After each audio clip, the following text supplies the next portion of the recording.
প্রত্যেকটা মানুষ আপনাকে ভালোবাসুক? চান না? বলেন না কেন, চান কি চান না? চাই। ভালোবাসার অনেকগুলো কারণ থাকে। এক একজন মানুষ এক একজনকে এক এক কারণে ভালোবাসে, কিন্তু কিছু অভ্যেস আছে এমন যে অভ্যেসের কারণে মানুষ মানুষকে ঘৃণা করে। এরকম আছে না নাই অভ্যেস? আজকে আমি আপনাদের সামনে 5টা বাজে অভ্যেস নিয়ে কথা বলবো। এই 5টা বাজে অভ্যেস যদি আপনার থাকে, no one will like yourself, কেউ আপনাকে পছন্দ করবে না। এজন্য এই 5টা বদগুণ শুনবেন আর নিয়ত করবেন যে হুজুর এই 5টা খারাপ গুণ আমি কখনো রাখবো না। দেখেন, 5টা বদগুণ যে ব্যক্তি রাখে তাকে মানুষ পছন্দ করে। একটা কথা মনে রাখবেন, আপনি বিশাল বড় নেতা হতে পারেন, আপনি অনেক বড় নেতার ছেলে হতে পারেন, আপনি প্রশাসনের কোনো বড় কর্মকর্তার ছেলে হতে পারেন। মনে রাখবেন, সম্মান চাকরি দেখে আসে না, সম্মান যেটা মন থেকে আসে এটা মানুষের ব্যক্তিত্ব দেখে আসে। ঠিক কিনা? ব্যক্তিত্ব দেখে আসে। আপনি যাকেই ভালোবাসেন, যাকে আপনি সম্মান করেন, এটা তার জব কিংবা চাকরির কারণে নয়, বরং তার পার্সোনালিটি, তার ব্যক্তিত্ব দেখে আপনি সম্মান করেন। ঠিক কিনা? নেতাদেরকে মানুষ সালাম করে, খুব সালাম করে, হাতে তুলে এমনি সালাম করে, কিন্তু যখন নেতা চলে যায় তাহলে শালা একটা বাটপার। ঠিক না? কেন?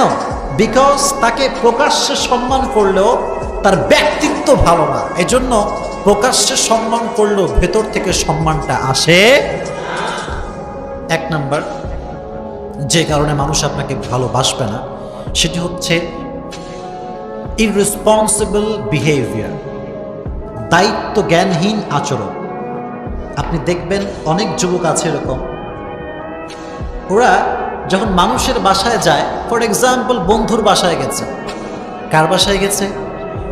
বন্ধুর বাসায় গেছে। এখন বন্ধুর সঙ্গে ভালো সম্পর্ক, ঠিক আছে, কিন্তু বন্ধুর বাসায় গিয়ে বন্ধুর যে মা আছে, বাবা আছে, এন্ট্রি নেওয়ার সময় যেটা সালাম দিবে, যুবক সালামটাও দেয় না। এরকম যুবক আছে না নাই?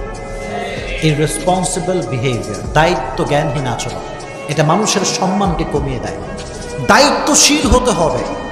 আপনি যে কারো বাসায় যাচ্ছেন, সালাম দেন। শুধুমাত্র যে আপনি বাসায় ঢুকেই সালাম দিবেন, the matter is not like that.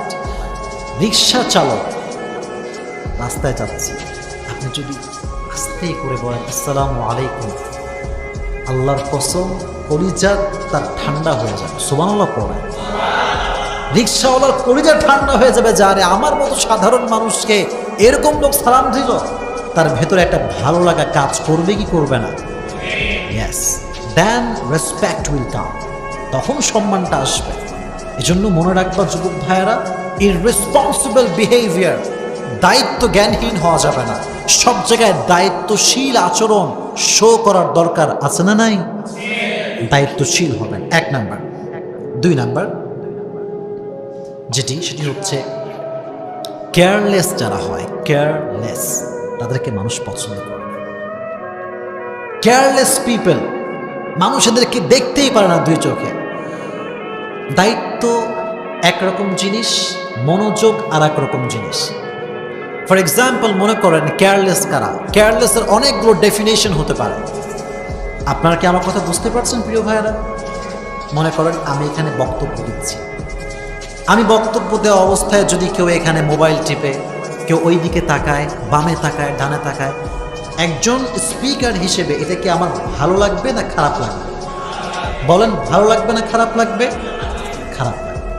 কিছু মানুষ আছে দেখবেন সমাজের ভেতরে আছে, আপনি তার সঙ্গে কথা বলছেন, একটি জরুরি বিষয়, আপনি তার সঙ্গে কথা বলছেন আর আল্লাহ বান্দা চ্যাটিং করছে, চলছে, ওর চ্যাটিং চলে। এখানে যে একটা গুরুত্বপূর্ণ বিষয়ে কথা বলছে, তার বন্ধু হতে পারে, তার মা হতে পারে, বাবা হতে পারে, কিন্তু কেউ যদি এই অবস্থায় মোবাইল টিপে, তাহলে সে যত্নশীল আচরণ করলো না অযত্নশীল আচরণ করলো? অযত্নশীল আচরণ করলো সে। এটা তো মানুষের কেয়ারলেস হওয়ার নমুনা। আপনি কেয়ারলেস হবেন না। মনে রাখবেন যুবক ভাইরা, এটা খুবই গুরুত্বপূর্ণ মেসেজ। যখন তোমার কাছে কেউ আসবে, যখন সে কথা বলবে, তোমার ফুল কনসেন্ট্রেশন তার দিকেই থাকবে। তুমি কি বলবা বলো, আচ্ছা তুমি 2 মিনিট শেষ করো, আমি তোমার কথা শুনে আমার কাজ করবো। মনে রাখবেন, আপনার সঙ্গে যখন কেউ কথা বলছে, আপনি তার কথা না শুনে অন্য কাজ যদি করতে শুরু করেন, আপনার প্রতি তার যে ভালোবাসাটা ছিল, যে রেসপেক্ট ছিল, এটা কমে যাবে। এটা কি বিশ্বাস হয় আপনাদের? কমে যাবে। এজন্য কারোর সঙ্গে কমিউনিকেশন করার সময় তার কথা মনোযোগ দিয়ে শুনবেন। সে কি বলতে চায় এটা মনোযোগ দিয়ে শুনবেন, তাহলে শুনলে তার হৃদয়ে ভালোবাসা ঢুকাই দিবে একজন, তিনি কে? রাসূল করিম সাল্লাল্লাহু আলাইহি ওয়াসাল্লামের কাছে যখন কোন সাহাবী কোন সমস্যা বলতে আসতেন, রাসূল সব কাজ বাদ দিয়ে দিতেন। রাসূল তাকে কাছে ডাকতেন, কাছে ডাকিয়ে বসাতেন। রাসূলের সামনে যখন কোনো সাহাবী তার সমস্যার কথা খুলে বলতো, রাসূল শেষ না হওয়া পর্যন্ত মনোযোগ দিয়ে শুনতেন। কারণ সুবহানাল্লাহ, রাসূল শুনতেন, যা বলতো রাসূল শুনতেন, শুনে একটা সলিউশন বের করতেন। এই জন্য কেয়ারলেস হবে না। Don't be careless people, careless হবেন না। আর মনে রাখবেন, আচ্ছা আপনার বউ আপনারে ভালোবাসো, এটা তোমরা চাও না? আরে এখন বউ না, আগামী তো হবে, হবে কি হবে না? তোমার বউ তোমাকে ভালোবাসলে তোমরা চাও কি চাও না? সব মরা, জোরে বলেন, চান কি চান না? চান। শোনেন, মেয়েদের একটা নেচার হচ্ছে they don't like careless people. তারা কিন্তু যারা কেয়ারলেস মানে যত্ন করতে পারে না, এদেরকে মেয়েরা পছন্দই করে না। মেয়েরা পছন্দ করে যত্নশীল পুরুষকে, যেই যুবক তাকে আগলে রাখতে পারবে, তার ভালো মন্দের খবর রাখতে পারবে, তার টেক কেয়ার করতে পারবে। মেয়েরা কিন্তু আদর যত্নের পাগল। আপনি আদর যত্ন নিবেন, আপনার জন্য পুরো জীবনটাই উৎসর্গ করে দেবে, ঠিক কিনা? এজন্য কেয়ারলেস হবে, ঠিক আছে ইনশাআল্লাহ? মাশাআল্লাহ। 2 নাম্বার। 3 নাম্বার, আর একটি বাজে অভ্যেস আমাদের ভেতরে আছে, খালি আমরা বাহানা দেই, ঠিক না? খালি বাহানা মারি আমরা। যেমন মনে করেন যে সকাল 10টায় আপনার ব্যাংকে যাওয়ার কথা। কোথায় যাওয়ার কথা? আব্বা বলেছে তুই ব্যাংকে যাবি, গিয়ে টাকা তুলে নিয়ে আসবি, আমার অনেক টাকা লাগবে, অমুক জায়গায় দেওয়া লাগবে। এখন ব্যাংকে তো সিরিয়াল অনেক বেশি, আগে আগে না গেলে সিরিয়াল আছে না নাই? আছে। এখন সাওয়াল গেছে ব্যাংকে সকাল 12টার সময়। কোন সময়? 12টার সময়। গিয়ে দেখে পুরো ব্যাংকে সিরিয়াল। এখন ও তো লাট সাহেবের বেটা, কাজ কাম করতে ভাল লাগে না, এখন ভিড় দেখে গো ব্যাক টু হোম, বাসায় চলে আসছে। হ্যাঁ কি হইলো, টাকা কোথায় গেল? বলে আব্বা অনেক ভিড় আব্বা। আর তুই আগে আগে যাস নাই? বলে আব্বা একটু গার্লফ্রেন্ডের সঙ্গে চ্যাটিং করছিলাম। কি করছিলাম? চ্যাটিং, তাই যেতে পারি না। এই যে বাহানা। মানুষ কাজে বাহানা পছন্দ করে। আপনি টাইম মতো কাজ না করতে পারলে আপনাকে কেউ পছন্দ করবে না, ঠিক কিনা? টাইম মতো কাজ করতে হবে, বাহানা দিবেন না। হ্যাঁ কি করবেন? ভুল হয়ে গেছে, একটা কাজ করা দরকার ছিল, করতে পারেন না, বলবেন আই এম সরি। কি বলবেন? বলেন I am sorry. Don't give any excuse. বাহানা দিবেন না। বাহানা দিলে মানুষ অপছন্দ করে। তাহলে যারা খালি বাহানা মারে এদেরকে মানুষ পছন্দ করে। 3 নাম্বার। 4 নাম্বার যে বিষয়টি, সেটি হচ্ছে রাগ দেখাবেন না। কি দেখাবেন না? রাগ দেখাবেন না। মানুষের সামনে রাগ দেখাবেন না।